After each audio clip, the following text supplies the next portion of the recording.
Good afternoon, everyone, and thank you for joining us for today's update regarding the Alberta wildfires. We will begin with an update from Bree Hutchinson from the Alberta Emergency Management Agency and Christy Tucker from Alberta Wildfire, and then we'll take your questions. Over to you, Bree. Thank you, and good afternoon, everyone. Though there has been some positive news in terms of rain, the wildfire situation remains serious, and it's important for all Albertans to remain vigilant, especially those who live in areas that remain under evacuation alert. Alberta is starting to see some cooler temperatures and scattered precipitation, helping to provide some relief to firefighters. We are hoping the weather continues to assist in the fight against these wildfires. Alberta continues to be under a provincial state of emergency, and the Provincial Emergency Coordination Centre remains at a level 4. There are currently 22 states of local emergency, 5 band council resolutions, and an estimated 10,655 Albertans evacuated at this time. There are 11 reception centres open for affected areas, and the total number of evacuation orders now stands at 15. As we continue working to get the fire danger under control, I want to thank those who have been evacuated for their continued patience and understanding. We're working hard to make sure conditions are safe for evacuees to return home. It's also critical people continue to avoid any activities that might start new fires or make the current situation worse. We know Albertans who have been evacuated are eager to return home, and rumors may be swirling, but it's very important to listen to instructions from local officials and wait for their official word. So please stay informed by paying attention to trusted and verified information sources. Find news sources and authority figures you know are reliable. Follow your local authority social media, download the Alberta Emergency Alert app, and follow the advice and information provided. Telephone town halls for evacuees are continuing this week and will be held tonight, Thursday, and Saturday evening at 7 p.m. The town halls bring together wildfire and emergency management leaders and officials from across government to answer your questions. To learn more about these calls or to listen online, visit alberta.ca/emergency. I would also like to take this opportunity to remind those on evacuation alert to make sure you are prepared to leave your home quickly. A few simple actions, like gathering medications and fueling up vehicles, can make evacuation process easier. There is a detailed list on alberta.ca/beprepared that outlines all the steps Albertans should take to be prepared in case of evacuation.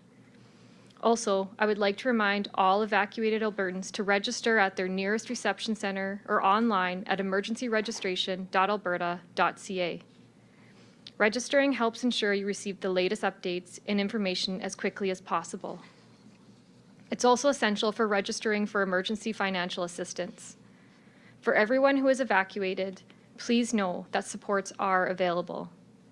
We have processed more than 14,200 applications and sent out more than $25 million in e-transfers and debit cards to evacuees. A reminder that debit cards are available for evacuees who are unable to receive an e-transfer at 15 Alberta Supports locations, which all have extended hours, and at the Calgary Evacuation Centre. Those with questions on these supports can visit alberta.ca/emergency or call 310-4455. Lastly, I want to remind Albertans to stay inside when the air quality index is poor. Alberta continues to experience very poor air quality in many areas of the province, with an air quality index of 10+ in some communities. This means that strenuous activities outdoors should be avoided and ideally rescheduled until the air quality improves. Alberta Health Services has excellent information at albertahealthservices.ca regarding air quality information and how to best protect one's health. And anyone who needs to travel, whether because of evacuations or for other reasons, should check 511 for information on road conditions and closures, and be cautious in areas where visibility is poor. Please stay safe and continue to follow updates on the wildfire situation across the province and do your part to reduce fire risk. Pay attention to fire bans and reduce any activities that could unintentionally start wildfires, such as the use of off-highway vehicles. Your efforts in following directions from local officials and first responders have been key to our ability to respond to this wildfire emergency. I will now invite Christy to provide an update on behalf of Alberta Wildfire.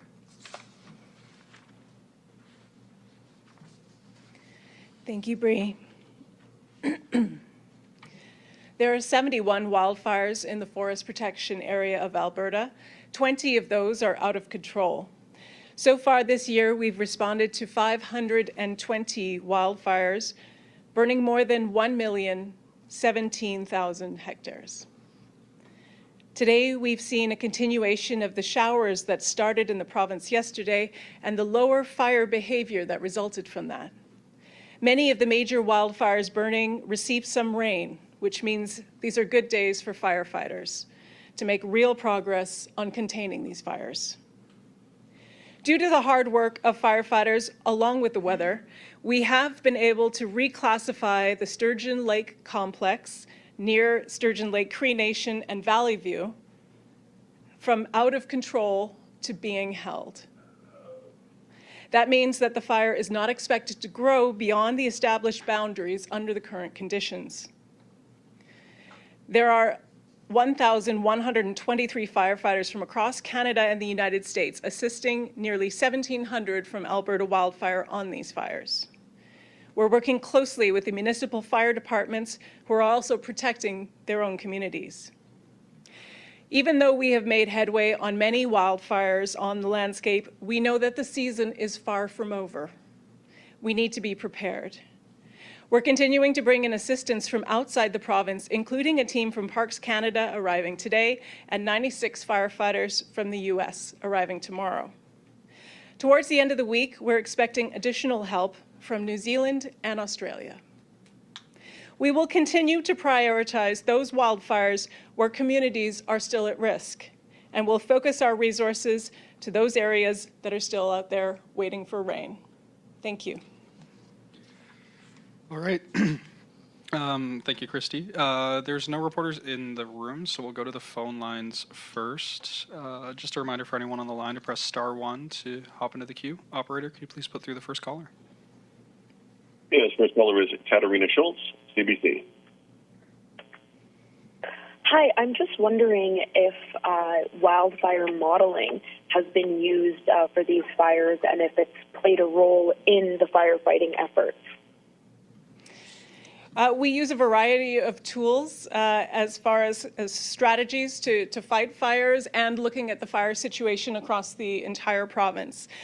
We have fire behavior experts who are constantly working with a variety of tools at their disposal, including modeling as well as expectations on weather and exactly what the fuel conditions are in various parts of the province, because these all have a large influence on how a fire behaves. So yes, certainly there are a lot of tools that people are working with in order to be able to predict what a wildfire will do as much as it's possible with the information that's available, and how to prepare ourselves appropriately.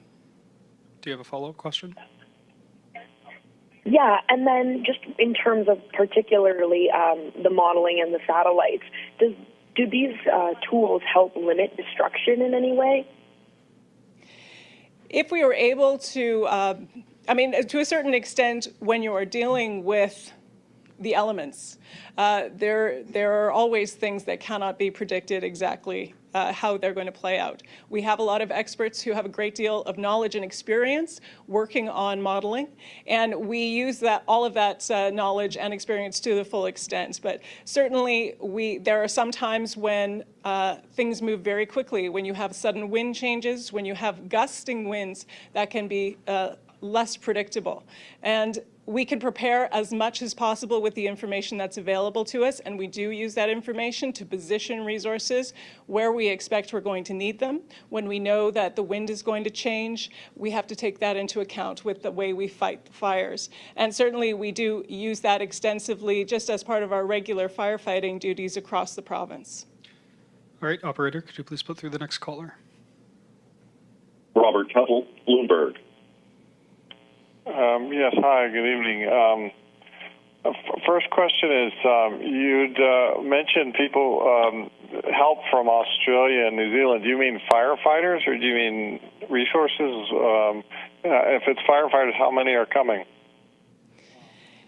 I don't have the exact number that are coming. I know we are expecting several groups. They are firefighters coming from both New Zealand and Australia. We have used this agreement that we have in place with New Zealand and Australia in the past. We've sent firefighters over to Australia when they had a particularly destructive wildfire season. And this is an agreement that we use on occasion, as we do with agreements, mutual agreement, aid agreements that we have in place with other agencies across Canada and the United States. We have individual agreements with other countries as well.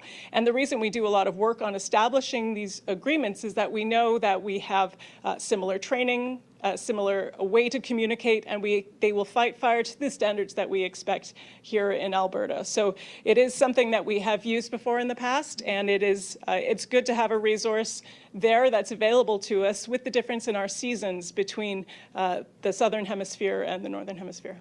Do you have a follow-up question, Robert? Yes. I think earlier it did mention that these fires could be going on for months and months. Does that mean that Albertans should expect very poor air quality throughout the summer? I mean, is that something we're going to see, like off and on bad air? Or will we be able to bring these into enough under control that won't be the problem? It generally is only in extremely active situations that you will see enough smoke that the majority of the province will notice smoke in the air, as we saw this weekend. We have a number of very large-scale wildfires, and together the number burning has produced smoke that people have certainly affected people in the province over the last weekend.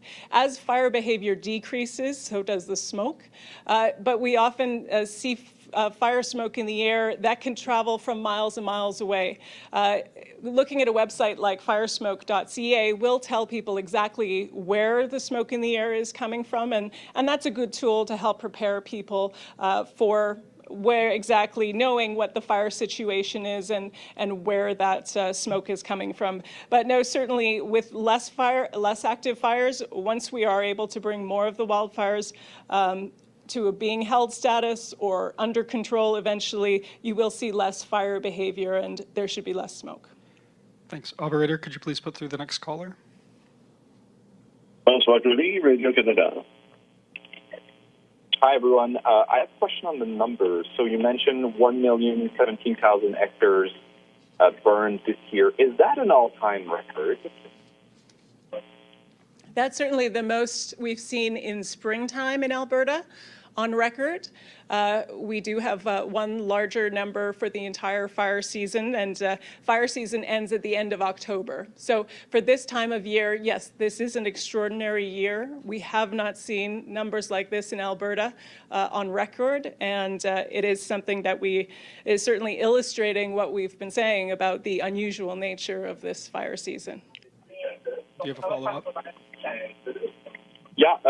So you said there was one other season the whole year that's been worse. Could you tell me which one it was? And just to clarify, can you the number of hectares you mentioned, is that just inside the forest protection area? Like, does it include the national parks? The numbers on our record are the forest protection area of Alberta.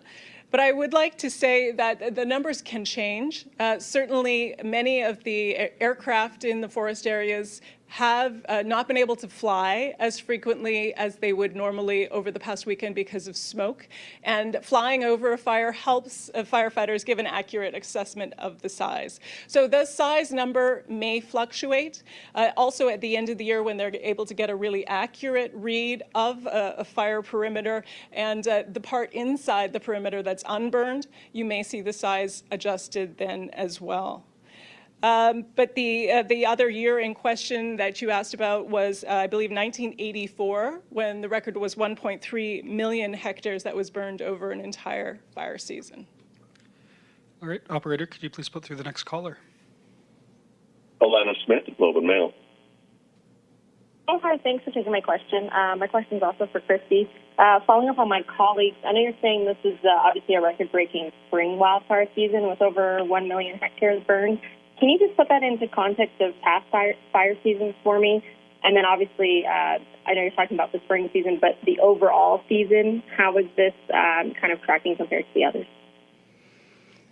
Yeah, well, I remember looking at the numbers a few days ago, and I was looking at where we were at this time last year. And you can see these numbers on our website. If you go to the wildfire status page, those are available on the website. So it may have been updated slightly since a few days ago since I looked, but we had been at 450,000 hectares. No, just 450 hectares total by this time, and we are now just passing a million. So certainly a significant difference over last year. The average is more than that because it takes in some larger fire seasons that we've had. But looking back at some of the total season numbers, the last highest we have on recent record was 2019, which was 883,000, and that was a significant wildfire year. You may remember the Chuckegg Creek wildfire near a high-level area. That was a significant fire, and a number of other large complexes. But still, we have surpassed that total from 2019 for the entire season already. Do you have a follow-up question, Elena? I do, thanks. I just wanted to talk a little bit earlier. You were saying, there's been some lower fire behavior that's resulted from, rain we've had in these past few days, a bit cooler temperatures. Can you just take me through kind of the efforts over the weekend and kind of what the focus was from firefighters and how they were able to curb some of those really serious fires like Sturgeon Lake?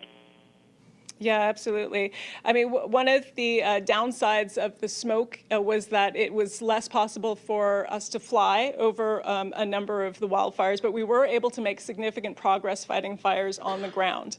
And so what that means is building fire guards around to protect communities, and that is using heavy equipment or bulldozers to clear vegetation that would be used by a fire to draw it closer to a community. And we reinforce those fire guards that we are building by doing a various number of things, such as burning off in a very controlled way some of the additional smaller fuels that could be used. So we're widening that fire break to make it harder for the fire, a longer place for it to reach if it was going to go towards the community. And they've been working with municipal firefighters, and they do work on installing sprinklers in areas where they're afraid that the fire could come close to a community. So being able to work in tandem with all of the people who are fighting fire and use that sort of collective effort to help create stronger breaks for the fire and to go in there and do some of the work behind the head of the fire. I've talked about mopping up and the work that's involved, and that's some of the work that our fire tech crews and military assistants are helping us with. And that's going through behind the head of the fire and turning over hot spots, making sure that those are out. And that's all incredibly important work as far as reinforcing guards around communities and putting the fire outs eventually.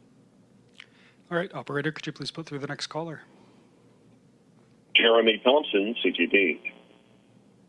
Hi there. Just a couple of questions for you about the fire up by Fox Creek. I know that one is like particularly large, and so despite the rain this weekend, I'm wondering what sort of challenges come with fighting such an enormous just section of land that's burning. Large-scale fires do present a large logistical challenge. I mean, certainly you have a lot of area to cover.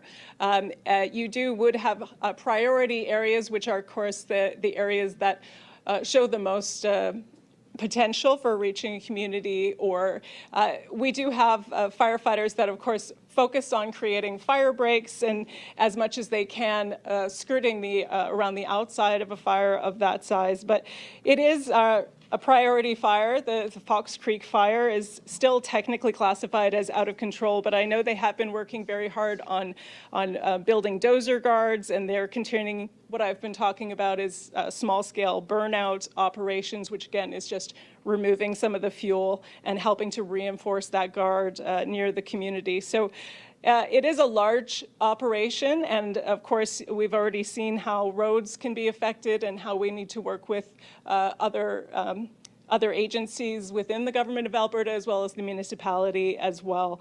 And there's a lot of work going on. We do have the military assisting on that fire as well, and then it does help to have a significant number of people who are able to work on that mop-up. When you have a large-scale fire, to have the possibility of 100 troops working on that is certainly assistance to the firefighters who are able to fight on other priority areas of the fire. Do you have a follow-up question? Yeah, and just you say there's about 10,000 or so people still evacuated from their homes here. I understand it's about 1,800, 2,000 folks from Fox Creek that are evacuated, mostly in Whitecourt. And so, fair to say, I guess, maybe that's sort of one of the larger groups that are still evacuated from their homes.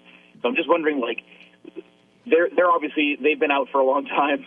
They're seeing this rain, this cooler weekend. I guess they're probably getting pretty antsy to get back home. I guess what's the message to folks who are still, despite the better weather, still out of their homes? Yeah, it's easy to understand people's frustration. It does feel like some of these fires have been going for a long time, particularly for those who have been displaced from their home. So it's certainly understandable that people are antsy and want to get back home. But fighting fire is not something that will change overnight, particularly when you're dealing with a large-scale fire like this one.